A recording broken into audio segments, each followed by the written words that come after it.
Uma alegria muito grande aí trocar uma ideia, tá tecendo essa teia de ideias contigo.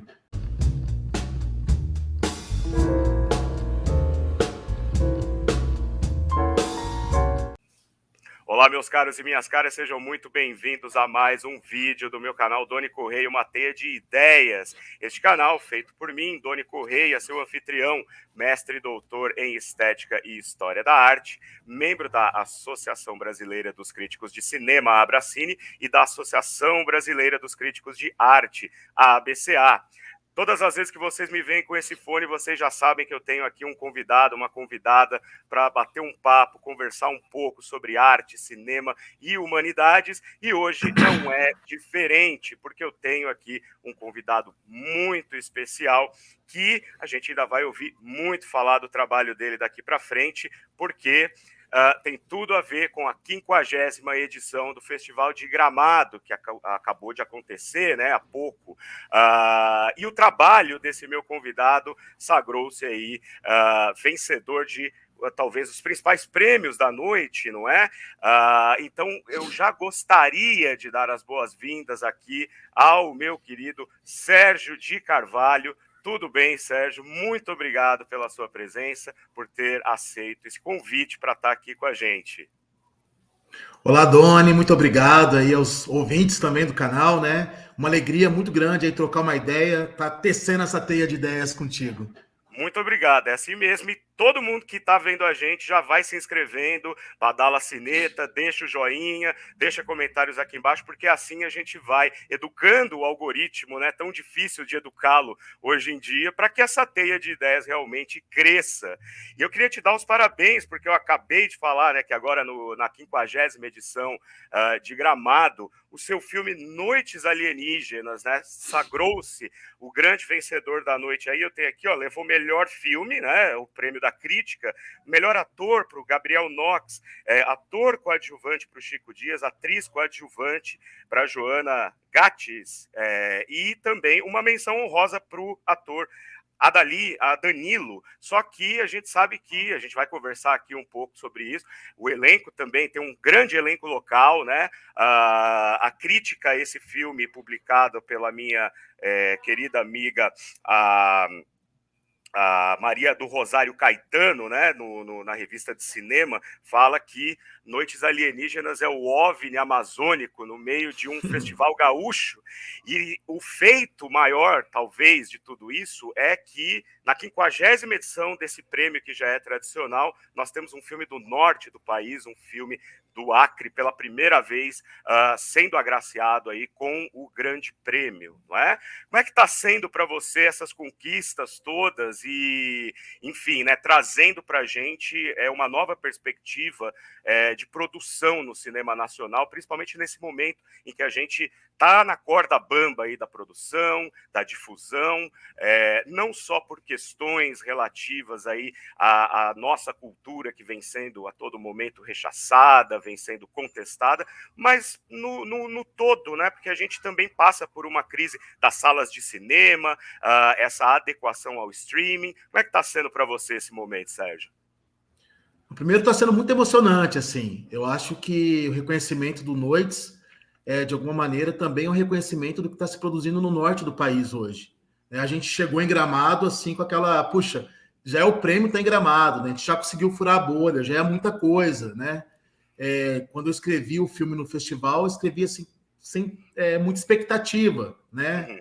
A gente tinha passado o filme no Festival de Gotemburgo, na Suécia, foi selecionado foi a estreia internacional do filme, e estava aguardando para ter uma estreia num festival bacana no Brasil, né? Falei, vamos escrever no que a gente puder.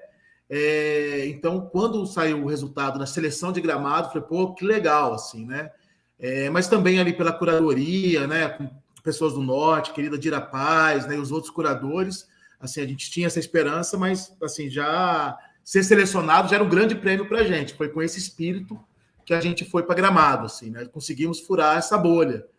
E quando veio, então, todos esses prêmios, assim, né, no dia seguinte da exibição, a gente sentiu a recepção do filme, a gente conversou com alguns críticos que estavam lá, as críticas que foram muito positivas, né? A gente falou, alguma coisa aconteceu, né?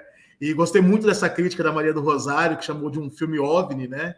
Um E OVNI a nossa amazônico produtora, no meio um de OVNI um festival amazônico. gaúcho. Exatamente. E um OVNI também, eu acho que tem um sentido de pouquíssimos filmes do norte do Brasil já chegou a Gramado, né? Uhum. E espero mesmo assim que o Noites Alienígenas ele acabe sendo também uma mola propulsora para toda essa cinematografia que é feita no norte do país. A gente tem um cinema feito por realizadores indígenas, que é de primeira, assim, com muita coisa boa, com linguagem muito fresca, né? Uma grande contribuição também, que eu nunca esqueço de falar dele, que é um grande mestre, que é o Vansan Carelli, que formou do Vídeo nas Aldeias, que formou muitos realizadores indígenas, inclusive no Acre. A gente tem uma produção de primeira dessa cinematografia indígena. E com as políticas, né, de governos passados de descentralização, porque o Noites Alienígenas é resultado de política de descentralização de recursos. É Sim, muito sim, importante ele ganhou um edital colocar isso. de filmes de orçamentos mais modestos, né? Para Isso, foi o poder ser Longa realizado. BO, do antigo Ministério da Cultura. Então, ele é resultado de políticas públicas, né, de descentralização dos recursos para o audiovisual. Eu acho que, nesse sentido, também é muito importante esse prêmio. Né? Essa produção, a Amazônia sempre produziu cinema. Eu falo, o primeiro filme do Acre. Não, a gente tem uma produção, né, amadora, mas uma produção que se autogeria desde a década de 70 no estado do Acre. A galera filmava de Super 8, depois passou para o VHS, depois para mini DV e sempre com longa-metragem.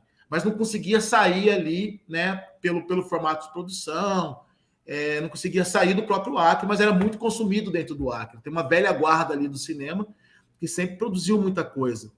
E hoje, com o FSA, com as políticas de descentralização que estão todas muito fragilizadas, né, existe uma galera, né, muito boa, né, uma efervescência aí, e espero agora que com a Paulo Gustavo, né, e essas outras, Aldir Blanc também tinha vários filmes que achei muito bonito, vários filmes em Gramado, curtas-metragens que foram feitos a partir da Aldir Blanc, né? Então, que acho que vai vir muita coisa boa aí. É isso que eu ia dizer, quer dizer, então que a gente pode esperar uma invasão do cinema do norte aí nos grandes circuitos, né? Porque normalmente, quando a gente olha para o cinema brasileiro, tende a ficar naquele tradicional eixo Rio-São Paulo e o Nordeste também vindo ali com Pernambuco muito forte, mas sem dúvida alguma, né? O cinema do Centro-Oeste, o cinema do Norte, sempre foi muito importante, né? Quer dizer, você estava falando das vanguardas aí que existem no Norte em termos de cinema, que já vem produzindo, um dos diretores mais bacanas, assim, de uma geração anterior que eu pesquiso, que é o próprio Djalma Limonge Batista, né? Que é manauara, né? De origem. Sim. Também, né? Embora ele não esteja mais filmando, né? Tá por aí, tá mais recluso e tal, mas ele também é um nome importante aí. Que bacana. E eu ia te perguntar o seguinte, na verdade, esse filme ele nasce de uma prosa, né? Quer dizer, você é autor do livro que deu origem ao filme, né? Então, como é que é esse processo? Eu imagino que do livro ao filme passaram-se aí algum tempo até que você conseguisse articular tudo. Como é que surgiu a ideia de adaptar o seu trabalho da prosa para o filme? A gente sabe que escrever prosa e publicar é muito mais rápido, muito mais fácil do que se jogar aí numa produção cinematográfica. Conta pra gente como é que se deu o desenho aí desse projeto todo. Eu acho que é engraçado que a gente, artista, vive muito, né, ligado aos editais. Quando saiu o edital do Mink, eu vou adaptar o Noites Alienígenas. O prefácio, o prefacista, que é um grande historiador do Acre, falava que era um livro-filme, porque a maneira que ele estava estruturado, ele era muito visual também, né? E quando saiu o edital, eu comecei, assim, rapidamente a passar os capítulos do livro para cenas e sequências de cinema, né? Tanto que eu precisei fazer muitos tratamentos. O livro tem, tipo, o dobro de personagens, de conflitos, né? E uma questão também, mas assim, sempre com uma clareza de que eram duas obras diferentes, duas linguagens diferentes, né? A literatura uma coisa e audiovisual, em nenhum momento quis assim que fosse exatamente o livro na tela de cinema. Tanto que eu convidei dois roteiristas, né? O Rodolfo Minari, que também é da cidade de onde eu sou, do interior de São Paulo, que está morando no Acre, quase ao mesmo tempo que eu, é um grande parceiro das letras e, né? e o grande cineasta, que eu tenho uma admiração assim profunda por ele, pelo trabalho dele, que é o Camilo Cavalcanti. Então, esse trio, né, porque eu sentia que eu precisava de um olhar mais distanciado também da literatura, né, nos outros tratamentos, né, do roteiro. E eu acho que foi um trio ali que a gente discutiu muito, conversou muito, fizemos muitos laboratórios, né, e chegamos aí ao tratamento que foi filmado. E uma questão que eu acho que foi muito decisiva assim, na mudança, porque o livro está muito em cima da questão da dependência química, né, do personagem ali do Paulo. O livro ele aprofunda mais essa questão da dependência química. Mas quando eu comecei a escrever, eu falei, cara, essa periferia do Acre, sei lá, fazia 6 anos com o livro escrito mais ou menos quando eu adaptei, é totalmente outra. Né? É muito recente esse fenômeno das facções do sudeste do Brasil, que organiza o crime que já existia, obviamente, né? Mas que organiza esse crime na Amazônia como um todo, em busca de novas rotas de tráfico, né? Então, essa disputa de território, essa chegada que também tem a ver com essa política de levar presos de alta periculosidade para todo o Brasil, né? Sim. E isso dentro das penitenciárias, assim, realmente trouxe toda essa questão da organização do crime. E isso chegou assim de uma maneira muito brutal, né, na Amazônia. O Acre, eu estava percebendo que estava alguma coisa acontecendo, né? Eu sempre estive muito ligado às periferias, e percebendo, falei, opa, eu já vi isso acontecer, né? Mas quando explodiu de vez. Assim, a gente amanheceu um dia com a cidade pegando fogo, dezenas de ônibus, queimaram o nosso patrimônio histórico do município, assim, uma perca irreparável para os documentos importantíssimos, né? Incendiário o patrimônio municipal, o espaço que guardava documentos, fotografias, né? Então foi quando a cidade entendeu que estava uma coisa muito séria acontecendo, né? Então quer dizer, aconteceu algo parecido com o que houve em São Paulo em 2006, que exatamente. Foi sitiada, foi tomada, enfim. Eu não sabia desse dado. Aconteceu em Rio Branco, aconteceu em Manaus, né? E o filme ele se passa, assim, isso não está muito claro ali no roteiro, mas ele se passa um pouco antes dessa explosão. Eu falo do começo dessa chegada, de quando está começando a mudar o clima da cidade, né? Hoje já está tudo muito mais grave, tudo muito mais ddenso. E o roteiro, né? Ele precisou se adaptar. Falando dessa periferia, trouxe também essa questão dessa chegada brutal aí das facções criminosas e uma ausência também do Estado que, né, via acontecer, mas não conseguiu ter uma ação ali no momento certo. Muito bom. Você falando isso, né? Eu estou pensando aqui que é muito interessante o título Noites Alienígenas, né? Embora possa sugerir que nós estejamos falando de fenômenos que são alheios ao nosso entendimento. Tem até uma cena muito bonita, algumas vezes isso aparece no filme, que eu acho muito bacana, que é aquela caixa d'água central na cidade, que lembra um pouco um OVNI de fato, né? Que induz o espectador a pensar que a gente está falando de fato de alienígenas, mas no contexto geral do filme, obviamente sem dar spoiler, a gente acaba entendendo que nós somos como alienígenas dentro do nosso próprio território e cada vez mais, né?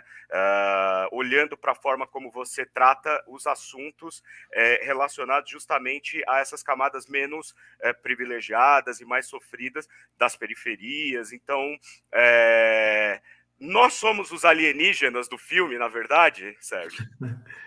Eu acho que é um pouco isso, né? É uma metáfora, assim, acho que não dá muito para falar isso ou aquilo, é um pouco disso tudo, né? O nome, como toda a escrita do livro, foi muito intuitivo. Eu escrevi o livro de uma maneira catártica em 2 semanas, né? Não foi uma coisa que foi muito racionalmente elaborada, foi mais... E a história do alienígena está no livro, mas não está no filme. Nessa época teve uma matéria que era uma repórter lá muito famosa do Acre, a Lenilda Cavalcanti, que entrou ao vivo filmando um objeto voador. O Acre é cheio dessas histórias, né? É verdade. Eu que pesquiso, eu trouxe, adoro. Aí eu trouxe essa no livro tá essa noite dessa repórter que filma esse OVNI, né? E eu acho isso muito interessante. E depois eu percebi também que é uma grande metáfora, né? O Jung tem uma passagem que fala que fala que os discos voadores é o grande mito contemporâneo, né? Essa Sim. questão do outro mundo, essa busca, eu acho que tá tudo meio ligado aí uma grande metáfora mesmo para diversas questões. Até É, para a própria morte, né?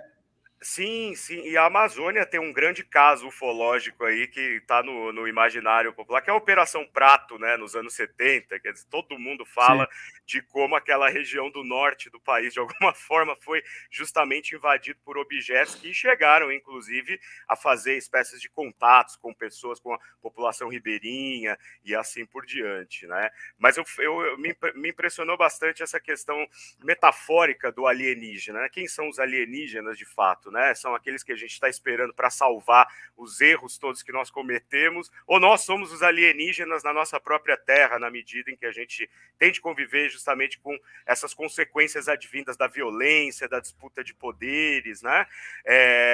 E isso já me leva, inclusive, a comentar um pouco da própria linguagem do Noites Alienígenas, da linguagem cinematográfica que você criou, né, que me impressiona muito, porque parece que o cinema brasileiro já tem dado uma amostra disso, que é se valer, obviamente, da dramaturgia, da narratologia canônica, né, quer dizer, aquela forma de contar a história que, de fato, entrega para o espectador algo que ele possa entender com facilidade e assimilar com facilidade, mas, ao mesmo tempo, uma estética muito diferente, uma estética mais solta, uma estética urbana, e o que eu quero dizer é que, por exemplo, aquela sequência inicial do seu filme com o Chico Dias ali conversando, e não só nesse momento, mas em vários momentos parece que a gente está transitando entre um filme de ficção e um documentário, né? Porque a câmera, ela parece que está sempre dando destaque para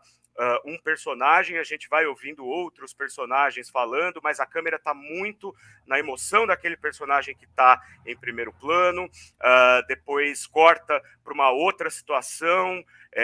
Então, como é que você... Eu queria falar um pouco sobre a própria decupagem, sobre a própria técnica desse filme, né? Até porque quando eu olhei a ficha técnica no IMDb, eu vi ali que a equipe é muito pequena, como você falou, né? A equipe... o filme tem um orçamento menor justamente por causa do edital, né, em que foi inscrito, e a equipe também é muito pequena. Eu imagino que todo mundo tenha feito um pouco de tudo ali durante a realização, né? Como é que você pensou a estética do filme? Quer dizer, essa decupagem, esses momentos que parecem documentário e ao mesmo tempo são ficcionais, né, em alguma medida. Como é que foi o processo de elaboração? Então, eu tive a sorte de trabalhar com uma pessoa incrível, que é a Lorena Ortiz, que é minha diretora assistente, né? E a gente assistiu muita coisa, buscando essa linguagem. Então, a gente teve muita referência, né? Das mais diversas. Eu falei, a gente foi do Spielberg lá dos anos 80, Contatos Imediatos, né? Sim. E tudo, a Gus Van Sant, Rui Guerra, né? Com essa história dos planos sequências. E a partir referências muito diversas também, não foi uma escola, uma única escola, a gente viu muita coisa, também tudo de uma maneira muito intuitiva, né? A gente foi entendendo que o nosso filme era um filme de planos sequências, assim. Você tem poucas sequências que tem cortes, Mais né? cortes, E isso tinha a ver com o tempo que a gente tinha de gravação, com a estética que a gente queria, também com o tipo de ator que a gente estava trabalhando, que eram muitos atores inexperientes, então era mais interessante a gente colar neles, né? Do que ficar decupando muito, né? A gente não conseguiu sentir o filme por aí. E um grande fotógrafo, que foi o Pedro von Kruger, que comprou a ideia. Isso para mim foi fundamental, assim, fotografia né? sensacional. Que comprou a ideia do que a gente queria, né? Nos ajudou também o nosso primeiro filme, né? De ficção, tem um longa documentário, mas que também que eu já tinha trabalhado com ele numa série que eu produzi no Kunchai, então a gente já tinha uma relação aí de trabalho, né, de parceria desde a universidade, mas que ele conseguiu tecnicamente, né, e artisticamente trazer essa linguagem. Então, acho que foi essa junção de pessoas, de ideias, de referências, né, tem muitas referências, que chegou nesse resultado do Noites. E a gente Muito ficou bom. também receoso, assim, porque tinha pessoas que falaram, cara,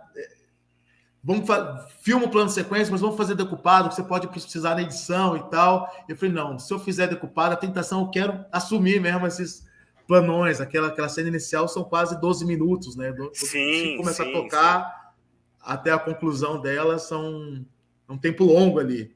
Acontece muita coisa também, né? Sim. Acontece muita coisa dentro do campo e fora do campo, né? Quer dizer, o extracampo, aquilo que a gente não está vendo, mas a gente não está vendo por nossos olhos, mas pelos olhos do personagem do Chico Dias. Isso que eu achei fantástico ali logo de cara na abertura do filme. Aquilo já, de alguma forma, já hipnotiza o espectador, né? E já traz para dentro da história, já faz com que a gente sinta parte daquilo que está acontecendo, né? Não meramente assistindo aquilo acontecer. Realmente muito bonita a forma como você articula a mise-en-scène. O que já me leva à pergunta, né? Quer dizer, claro, o Noites, olha, eu já estou chamando de Noites, estou íntimo já do filme.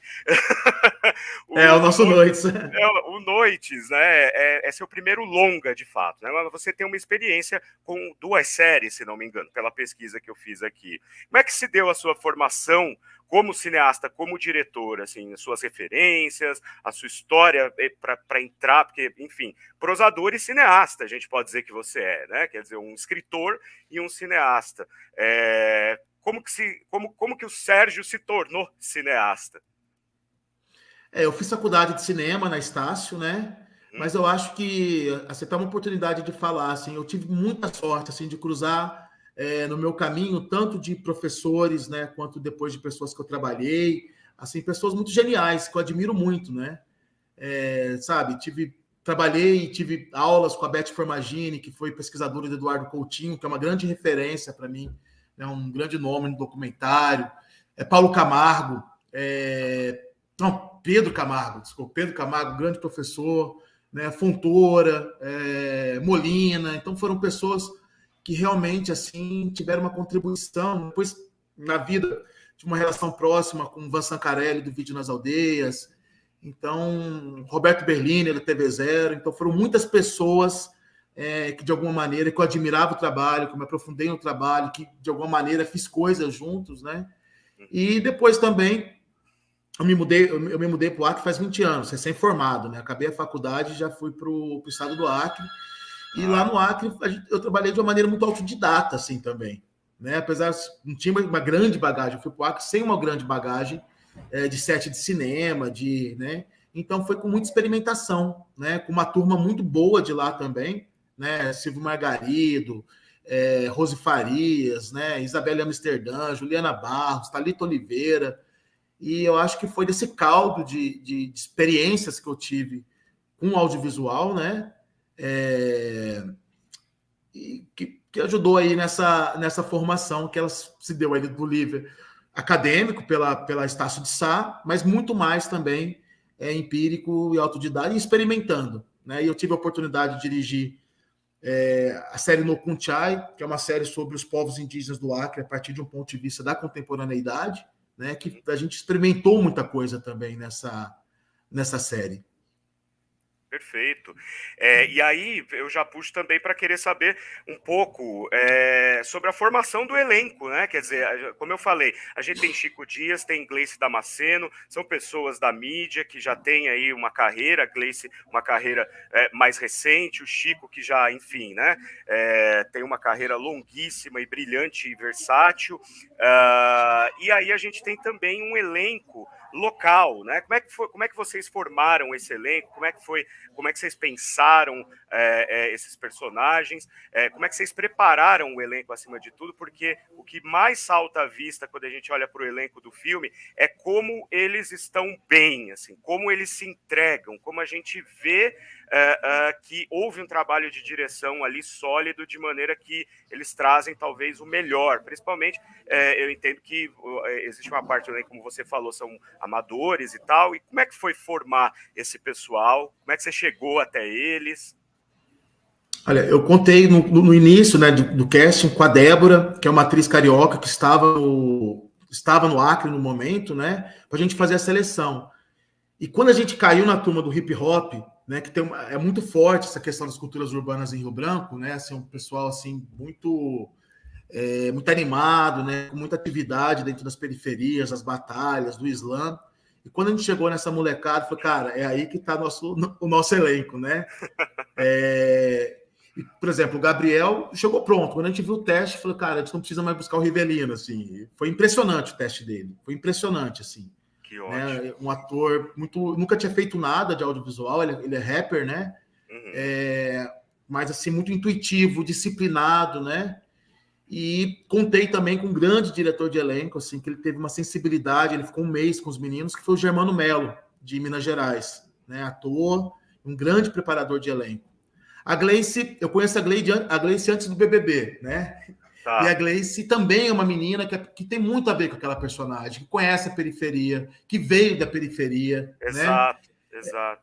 Você conhece ela do Acre já, porque ela é do Acre, você já estava do Acre. Já estava no Acre. Conheci a Gleice filmando no Conchai, Cara, a gente levando uma surra da polícia no último dia da votação do Senado da Dilma. Assim, ela super militante lá, assim, um momento muito, muito forte, assim, que a gente se conheceu, né? Tanto que quando a Gleice entrou no BBB, as pessoas, a Gleice, eu não conseguia conectar, que era a Gleice, aquela menina militante que eu conhecia, que era a mesma Gleice que estava no BBB. Eu demorei na metade do programa que eu fui entender que era a mesma, né? E o Chico Dias é um ator que eu sempre admirei muito, né? Que teve com a gente no Festival Pachamama. Né? Vou fazer o convite, vai que cola, né? E o Chico foi de uma generosidade, ele foi de uma grandeza, sabe?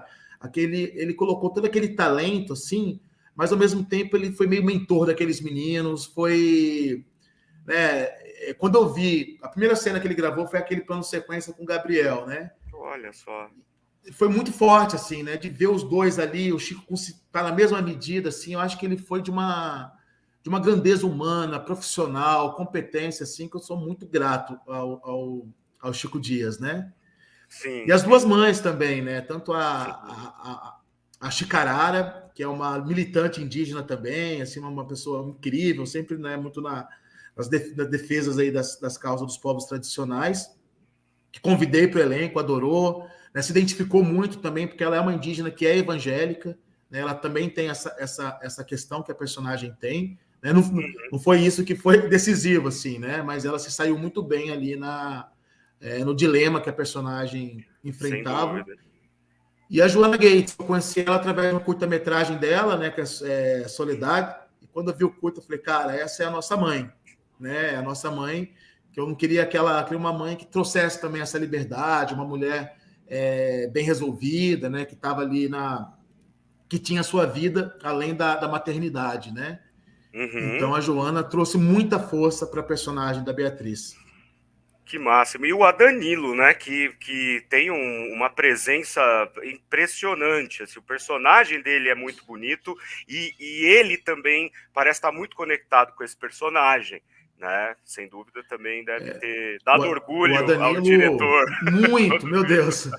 E a disciplina do Danilo, assim, ele, né, como o personagem dele tinha toda aquela carga emocional, dramática, assim, ele ficou sempre reservado, não conversava muito, até finalizar as gravações. Emagreceu muito, o Danilo deve ter perdido uns 10 quilos para fazer o filme, Uau, né?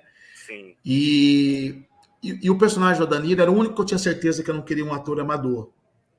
E foi um desafio encontrar um ator indígena que já tivesse uma experiência, porque eu achei muito preocupante, né, colocar um menino indígena, que eu acho que a gente até encontraria para atuar, mas trazendo um personagem com tamanha carga dramática, dependente químico, né?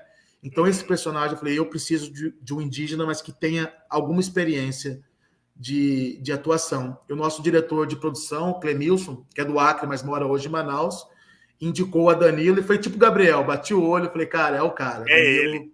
É ele. E uma entrega absoluta também pro personagem. Que máximo.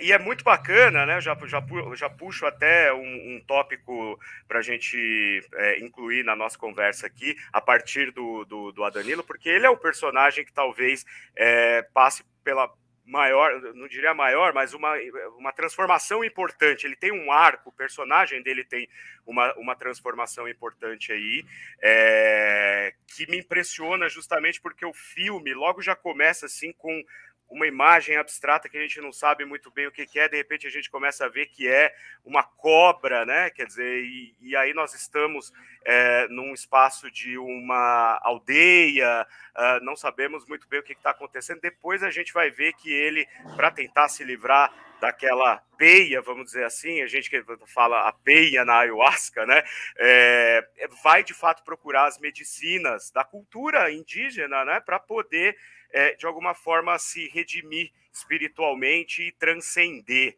né? Ao mesmo tempo que a gente está assistindo a toda essa crítica à criminalidade que você bem mencionou agora há pouco, e eu fiquei impressionado porque não é comum a gente ver, por exemplo, no cinema brasileiro, mesmo quando a gente está falando de assuntos ligados às populações originárias e assim por diante, essa questão do Daime, da medicina da floresta. Como é que foi para você pensar em juntar esses dois polos, né? Quer dizer, essa questão da transcendência da ayahuasca, do chá, das medicinas ancestrais, dos povos da floresta, contrapondo justamente com o meio urbano, agora tomado pela criminalidade, que de alguma forma veio do sul e tomou. Como é que você vê essa dicotomia dentro do seu filme? Olha, eu estava agora em Gramado, né? Eu vendo a sequência final, eu não tinha visto no telão ainda, né? Falei, cara, isso é esses dois extremos, assim, para mim é muito Acre. Né? O Acre é um lugar de extremos, né? Do mesmo tempo que o Acre, ele é esse local que hoje é uma meca dos ayahuasqueiros do mundo inteiro, né? Eu estava agora gravando uma série em Cruzeiro do Sul, interior do Acre. A quantidade de estrangeiros, de pessoas que estão em busca dessas medicinas, dessa força da floresta, né? Inclusive, e por preciso detrás visitar. Precisa, é impressionante, cara. Já assim. Faz tempo que eu tô com vontade de conhecer, verdade, o Acre, né? Que é difícil, né? A gente conseguir coordenar tudo para poder ir até lá, buscar locais sérios também, para poder consagrar Exato. e tal. Mas enfim, só um comentário, desculpa, continue. E ao mesmo tempo, esse Estado que tem uma história de muita violência. Se você pensa desde das guerras que existiam entre os povos indígenas, entre eles mesmos, depois as correrias, que é a chegada dos escravizados, né, dos homens do Nordeste, que disputavam território com esses indígenas, depois os conflitos de terra, né? Então, é uma história de muita violência, né? E ao mesmo tempo, de uma transcendência. Aquele lugar, eu acho que ele tem uma transcendência. Para mim foi muito natural também, porque, né, eu sou ayahuasqueiro, acredito assim profundamente no potencial que as plantas sagradas das tradições do mundo têm, né, de cura mesmo para esse momento que a gente tá vivendo, né? Tenho acompanhado com muita alegria, né, a ciência se voltando para os estudos dos psicodélicos de maneira geral, inclusive para questões de depressão, dependência química, alcoolismo, né? Acabei de ver uma pesquisa da USP agora, dizendo que quem bebe ayahuasca tem mais conexão com o meio natural, né? Não sei se foi da USP ou da PUC, com a natureza, que é uma coisa que, empiricamente, você está ali, você vê, né? As pessoas que... Então, eu acho que esse encontro do personagem, né? Que a jiboia também representa essa ancestralidade, né? A ancestralidade querendo sacudir aquele espírito, convidando o espírito para retomar para suas raízes. Eu acho que o personagem do Paulo é muito isso. Desculpa só fazer um comentário sobre a questão da jiboia. Me parece que a jiboia é exatamente aquilo. Ela leva o personagem da peia do começo do filme à miração, quer dizer, a transcendência. Exato. Lá no final. Ela é o rito de passagem. Muito bonito isso dentro do filme. Exatamente, né? E ela, para o povo pano, jiboia é o animal mais sagrado que tem, né? É a jiboia que... O primeiro trabalho, um curta-metragem de animação, conta esse mito, que é a jiboia que ensina o povo pano a trabalhar com ayahuasca, né? Então, ela é o próprio espírito da floresta, o espírito da ayahuasca, a transcendência. Então, para esse povo, né, do tronco linguístico pano, é um animal de muito poder, muito sagrado, né? E muito ancestral.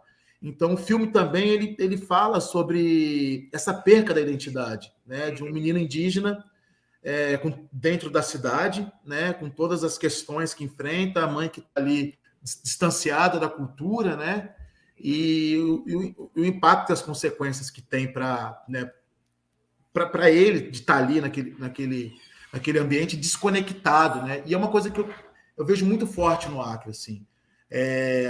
Hoje, né, a gente tem ali você chamar alguém de seringueiro, chamar de indígena, é quase pejorativo, apesar que a gente está num processo muito forte hoje, principalmente dos povos indígenas, de afirmação, né, da cultura. Mas na cidade ainda, o que vem da floresta ainda significa atraso, né? Sim. E no filme, assim, eu tento trazer, por todo o respeito que eu tenho à cultura indígena, por todo o respeito que eu tenho para essas bebidas sagradas, né, mágicas, de cura, medicina, como um potencial caminho de saída.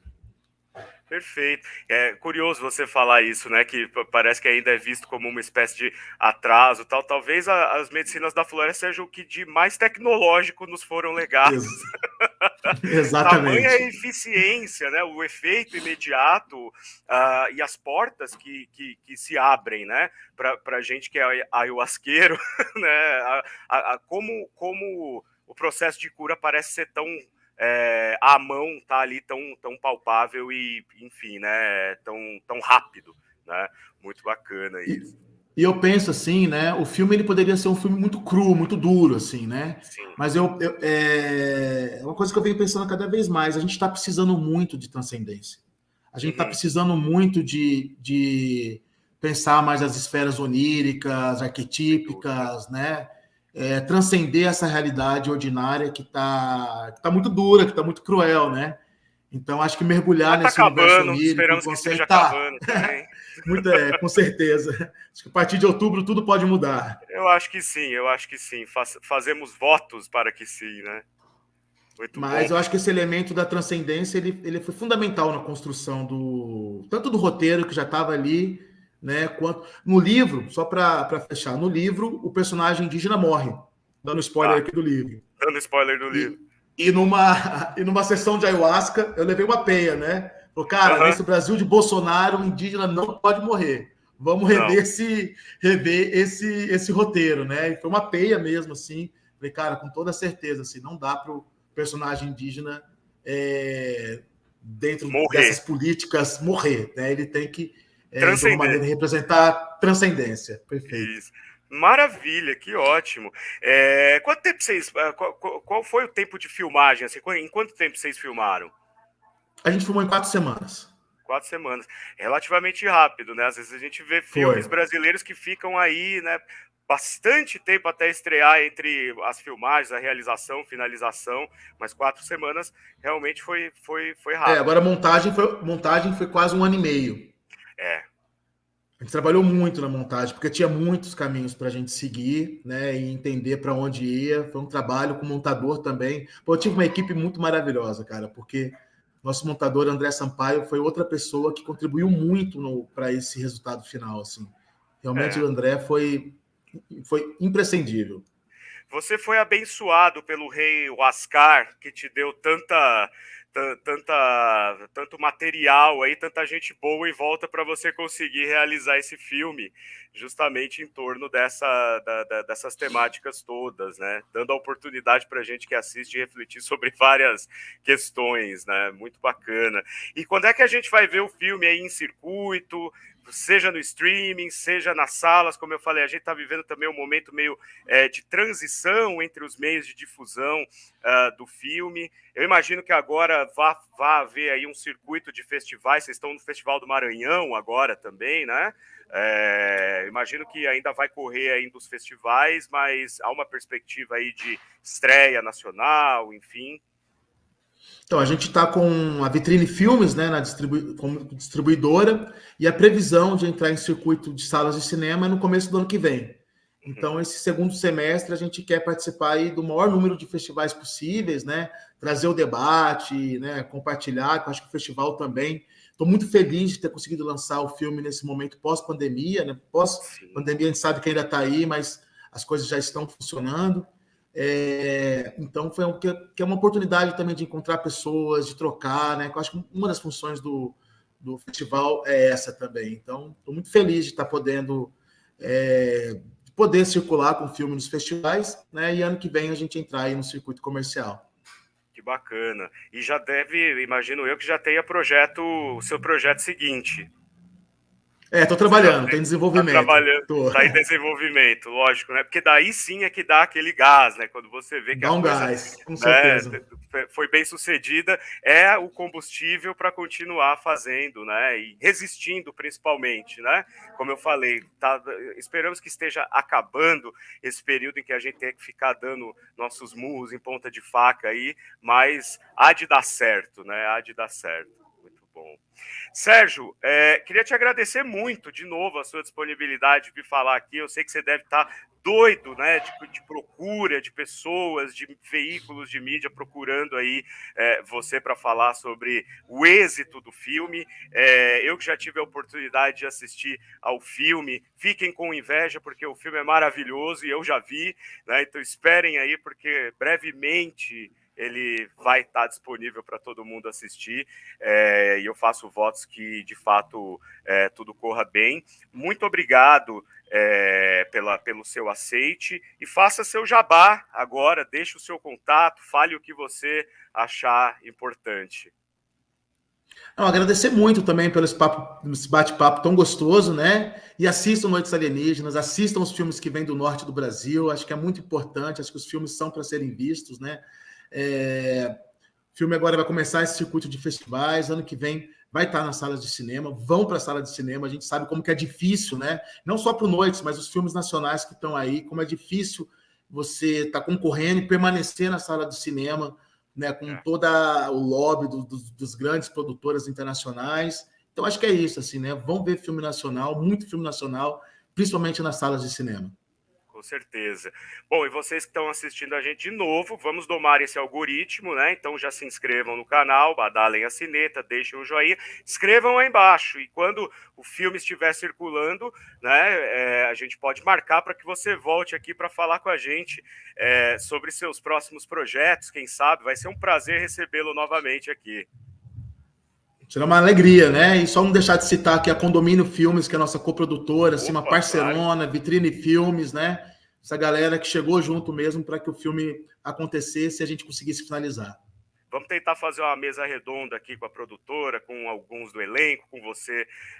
Isso é maravilhoso. E aí a gente bate aquele papo mais extenso aí na entrada do filme em circuito. Maravilhoso. Tá joia? Muito obrigado, gente. Até a próxima. Tchau, tchau. Valeu, gente.